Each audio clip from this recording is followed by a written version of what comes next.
My name's Drew Calley, and I'm a psychic medium.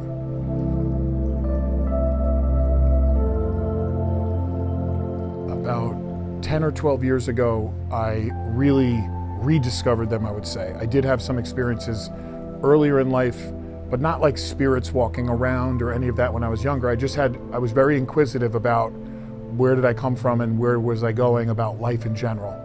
And when I was 22, I did have a mediumistic experience. I was out with someone on a date, and I was holding her hand, and I just started telling her about her father as if she told me.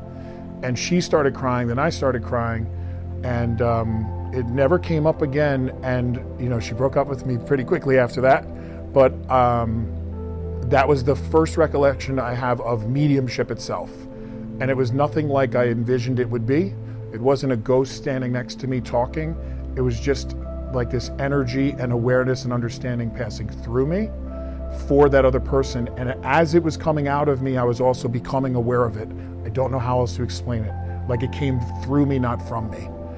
And that's been my experience since I started developing.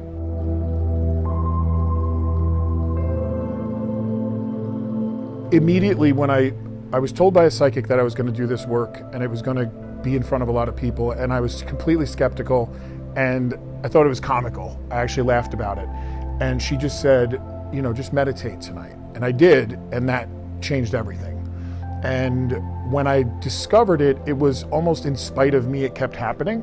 I was in my house the day after I had this really incredible meditative awakening or experience, and I put my hands underwater and I heard, "This is Jonathan, you gotta call Jason," out loud, or it sounded like it was out loud. And I got an image of who this person was, and in short order, readings started to happen for people that were close to me, but that I didn't know. It was like their people. So it would happen to be his sister's father-in-law, and he asked me to come to the house and pick out a picture in books, and I'd never met them. And at the time I was telling people I had dreams, and does this make sense? Because I was so afraid that if this was really happening, I would sound crazy, because I did think I was losing my mind. There could be a fine line between psychic and psychotic. So I wanted to make sure, and imagination and intuition, I needed to know that. So in short order, I got introduced to local people that were spiritualists or evidential mediums, and I was taken to a local church, and I just didn't really find a home and I didn't find a home for my mediumship or for my development. And at that time, I thought that I was just a medium. I didn't understand that I was a psychic too. And frankly, I didn't really want anything to do with that term. So I ended up going to England to Arthur Findlay College for Psychic Sciences and Mediumship. And it's an old college that was left specifically, it's 14 acres in this giant estate left where you can go take 1 week at a time, and you do things like blindfold studies, and you do all sorts of different experiential exercises. And as soon as I got there, I knew that I was in the right place, because the person that I knew from here, who was a teacher locally and very well respected, was a teacher on the course. And I just started meeting more and more people. And what I found was the more that I experienced the energy, the more I learned about it. And I read hundreds of books. I asked everyone to teach me this and that. And what I found was the people I wanted to learn from were usually inaccessible or unavailable. And the people that I didn't want to learn from were very available and very pricey. And so I found that going to this place and really becoming one amongst many helped me, and it kept me very humble, because I was very afraid of my ego taking over. And the way that it was working for me was so potent that I had other mediums that have been doing this for years say, "No, sorry, it can't happen that quickly."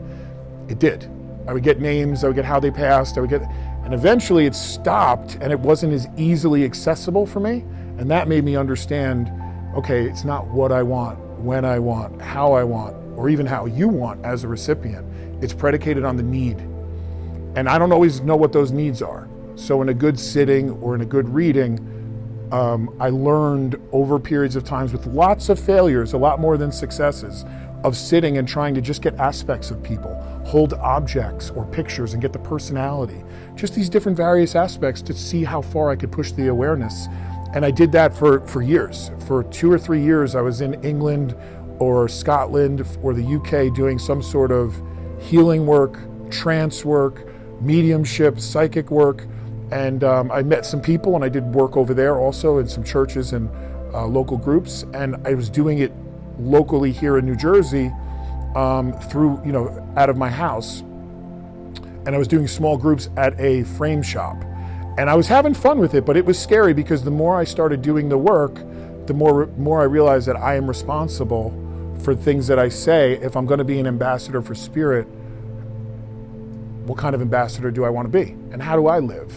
And the biggest thing for me was I needed to own, first and foremost, that I don't have a bat phone to God. I don't float. I don't have a special access. I'm just like everyone else. And that put me at ease. And I started to witness these incredible mediums at work, and they would get things wrong once in a while. And I had to accept that was part of the trade, that was part of the craft. So I started being more and more organic and natural when I started reading people, and then other people started asking me for, hey, can you teach me this? Or hey, can we meditate? Hey, can you show me this about cards? And what about colors? And I remember starting to see colors and auras and chakras within people's energy. They use our references in our data bank. So, and for some reason, I've been lucky enough where people kept asking me to show them this side of it, this experiential side, because it works differently through everybody. And it's just changed everything about me. But the training kept going up until about 6 years. I went for weeks at a time. I'd be in England or in Scotland, immersed in a 70 to 90 hour week. I mean, it was literally a 9 to 9 day of doing these exercises, lectures on the philosophy of spirituality. And the fundamentals were rooted in what's called spiritualism or evidence-based mediumship. And I'm really grateful for that because I was such a skeptic, and I still am. So how do I know what's mine, what's yours, what's spirit's? It's important to really make those distinctions. So I try to bring that forth, not only my work, and I do feel that my work ultimately is, part of it has to be the education for other people, where I'm not a spirit DJ. I can't just get who you want when you want. It works on occasion, but it doesn't work all the time. And I also started to recognize that these abilities are only abilities unless I share them with other people. The more access that I try to get for self, the more inaccessible it becomes. And I also found that, because I'm now sober a number of years and I clean myself up, it's always been there. It just manifested later in my life, in my early 30s, and I knew, it was like homecoming. I knew that I was supposed to do this work, and it was just a calling. I can't explain it. So everybody has these abilities. To what degree depends, but not everyone's supposed to do this work professionally or let it take over their life. It was a slow build for me, and it can be extremely frustrating, because what we're doing is trying to tune into an AM station and trying to get satellites some days. And we just have, to me, the most important thing is just staying honest, coming from a place of authenticity and integrity, and not getting sucked up into what people, so desperately want, and keeping it. I find that the magic happens in the unexpected. It's not the person you want to hear from, it's the person that comes through just before them. It might be your neighbor's kid, it might be your best friend from childhood, it might be your grandmother, it might be the person that you're not expecting. I just find every day I'm in awe of doing this, and every day I wake up and I still have to pray and meditate and ask to be a clear channel for that day and for whatever comes next.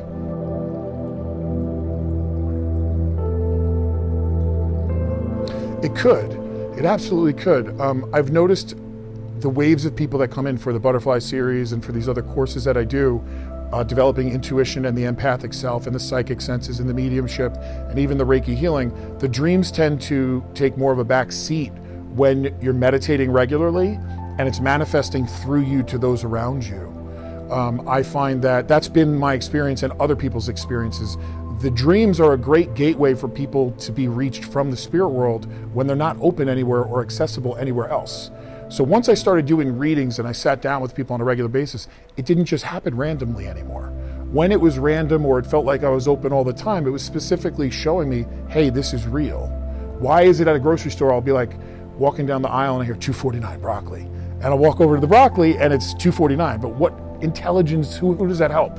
Well, at that time, it just kept revealing itself to me in different ways. So dreams, I feel like, are an amazing landscape for them to utilize because it's beyond mind and it's beyond the conscious mind, and we're not controlling it. We're just aware of it vaguely in the morning or after the dream. And I also feel like a lot of times people tend to go back and want to analyze dreams from long periods of time ago, like over long periods of time, or months ago or years ago. I don't know that that's the purpose of them. I do feel that there are visits, there's things we learn, but a lot of it is subconscious. And so and also, what did we watch before we went to bed? You know, those kinds of things all take place. You know, we have to remember that we live in a physical world and a very visual one. So I question everything. To feel is the closest to know. You know, to feel is the closest to know. So I do feel that a lot of people that do have these really, really vivid dreams, or even prediction type of dreams, they tend to be very intuitive, very empathic, and very awake psychically or even mediumistically. Just they're not aware of it. And when they put themselves in a space where they can experience that kind of flow in a safe and maybe even fun environment where you can be wrong and you can kind of just have fun and use it as a spiritual playground, people start to develop and surprise themselves, you know, and dreams are definitely one of those stepping stones to that, absolutely.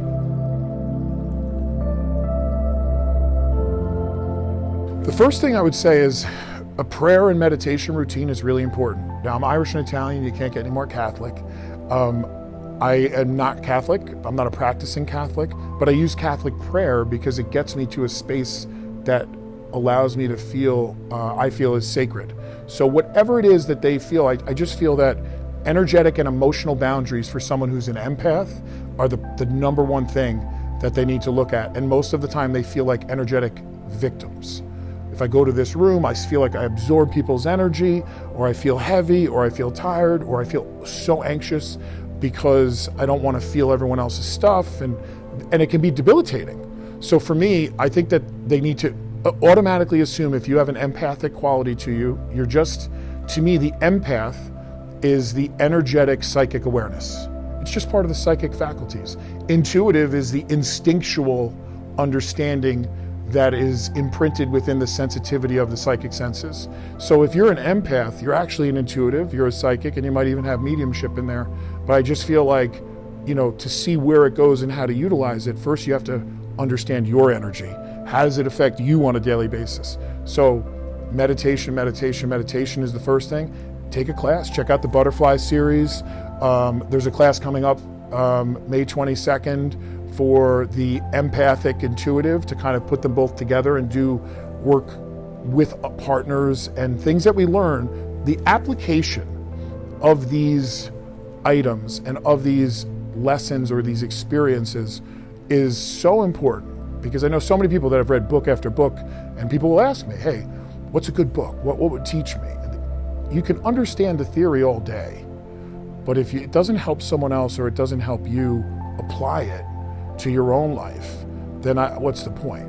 You know, so it's okay to understand it. So I would say take a class, get with a group of people, find a home, even if it's a temporary home, where like-minded people you can share and not feel crazy and understand it better and get better at it, and not feel so emotionally drained all the time.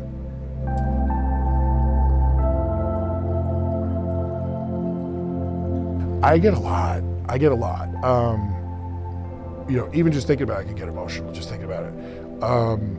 I've been given, you know, watches of people that were deceased because I mentioned a specific this or that. I've been given incredible testimonials, and just, I think for me, the one thing that keeps me inspired is it's consistently unpredictable with what's going to happen when I'm sitting with someone or sitting in a group, and that's where the magic is. Again, you know, if somebody doesn't want to hear from their dad because there was abuse and dad comes through, I know that the only reason dad's coming through is because that person's actually ready.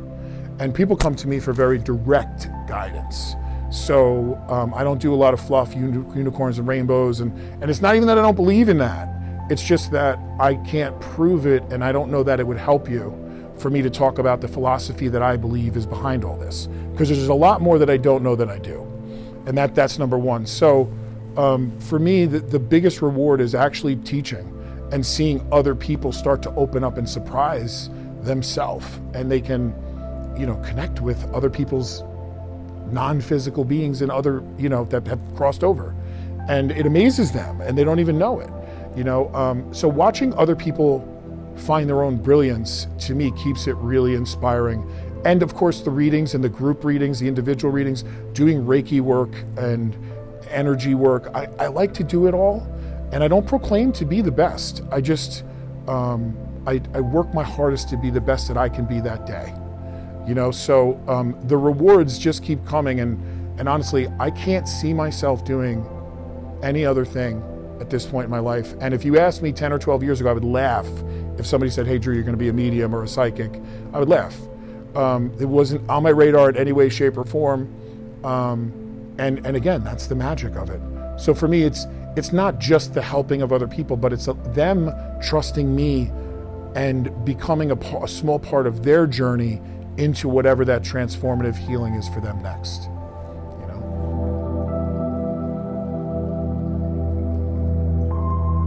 It's a really good question. So I've had people come where they had a booked session for several months in advance. When they come, someone will come through that just past that day, the day before, or they just came from the funeral, and it's a very clear connection. So I feel like in some instances, there doesn't need to be a wait. However, if the person who's still here in the physical reality, who's living, lost someone and they haven't emotionally really taken whatever next step they need to take, and they're not ready, or all their eggs are in one basket, the medium's just gonna fix everything and bring them the conversation they didn't get to have, and it's a month later, they'll probably be difficult to read. And I've had people come in where suicides, they lost children, and they aren't even looking for true mediumship.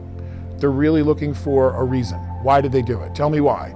And people can't help it, I get that, but I feel like an energetic fence literally goes up in front of them when they're like almost making a demand mentally. I need this person to come through, and if this is real, this is what I'm gonna get. And on some days, I'll get the code word, and I'll get this, and I'll get all that. But if I feel that someone's so resistant to anything except the way that they need to hear it or want to hear it, they can get in their own way. So, circling back to that, I would say that 6 months is reasonable, a year is better, sometimes 3 months is okay. But I would say it depends on the person's emotional state and also the circumstances of the passing. So it really does. And there are times where people will come in and I'll sit with them, or I'll do it via Zoom, and I'm sitting with them and I could just feel, I'm turning the key and the engine's just not starting, and I can't force what's not there. And I'll just tell them, like, listen, I'll give you a refund, or you can reschedule, like, it's not happening today. And usually I'll know you need to wait another 2 weeks, or you need to wait another 4 months, and on some occasions, there's just certain people I just can't read. I'm not the medium for them at this time. So I'm just honest about it, and I let people know. I think that and if people aren't going into some sort of grief group or therapy, or some healthy steps towards healing, and they put all their eggs in that one basket of mediumship, it can make it not work for them. And the reason is, mediumship is the neon sign in the spiritual shop. It gets people looking in that direction and go, oh, there's something after life? Yeah. And if anything, mediumship is simply, if life after life exists, which it does as a fact, then that means that your life is worth living. Our life is worth living. And sometimes we have to rekindle a passion, or we have to refine a purpose. Sometimes our purpose is finding another purpose. There's all these different things associated with it. So it's a really good question. And I would say that if somebody's unsure, reach out and say, hey, it's been this long, don't give any details. Is it too soon? And any honest, good medium will know.